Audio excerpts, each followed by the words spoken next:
सुप्रभात बच्चों क्षितिज पुस्तक के गद्य खंड के 3 पाठों को पढ़ने के बाद अब हम काव्य खंड की शुरुआत करेंगे। काव्य खंड में सबसे पहले कबीर को पढ़ेंगे, कबीर की साखियां और सबद। अतएव आइए हम कबीरदास जी के जीवन परिचय पर प्रकाश डालते हुए उनकी जीवनी से अवगत होते हैं।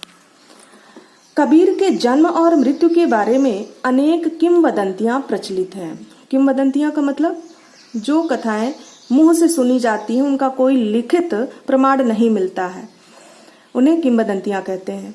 कहा जाता है कि सन 1398 में काशी में उनका जन्म हुआ और सन 1518 के आसपास मगहर में देहांत। कहा जाता है, यानी कि कोई साक्ष्य और प्रमाण लिखित नहीं मिलता है, ऐसा कहा जाता है, इसलिए ही किंवदंतियां प्रचलित है, पहले ही बोला गया। कबीर ने विधिवत शिक्षा नहीं पाई थी, परंतु सत्संग, पर्यटन तथा अनुभव से उन्होंने ज्ञान प्राप्त किया था। भक्तिकालीन निर्गुण संत परंपरा के प्रमुख कवि कबीर की रचनाएं मुख्यतः कबीर ग्रंथावली में संग्रहित हैं, किंतु कबीर पंथ में उनकी रचनाओं का संग्रह बीजक ही प्रामाणिक माना जाता है।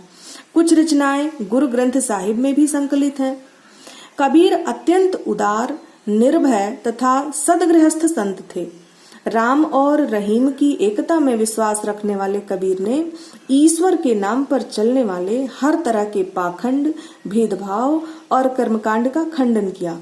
उन्होंने अपने काव्य में धार्मिक और सामाजिक भेदभाव से मुक्त मनुष्य की कल्पना की। ईश्वर प्रेम, ज्ञान तथा वैराग्य, गुरु भक्ति, सत्संग और साधु महिमा के साथ आत्मबोध और जगत बोध की अभिव्यक्ति उनके काव्य में हुई है। कबीर की भाषा की सहजता ही उनकी काव्यात्मकता की शक्ति है।